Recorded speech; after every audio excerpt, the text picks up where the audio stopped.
5ই আগস্টের পরে আমার মুসলমান সন্তানরা হিন্দুদের মন্দির পাহারা দিছে, বেঈমানে ইস্কনের বেঈমানরা তার বদলায় আমার ভাইরে জবাই করে দিছে। এই ছিল মন্দির পাহারার বিনিময়? এই কি ছিল বিনিময়? আমরা তো কোনোদিন জুলুম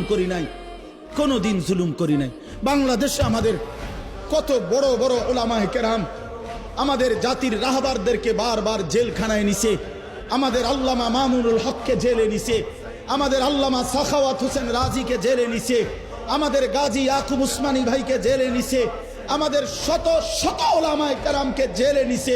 কই আমরা তো কোনোদিন কারো গলায় ছুরি চালাই নাই। তাহলে তোরা বেঈমান, তোদের একজন বেঈমানের কারণে ওই বেঈমান নারী লোভী, ওই বেঈমান কিশোর বলাৎকারকারী, ওই বেঈমান যৌন নির্যাতনকারী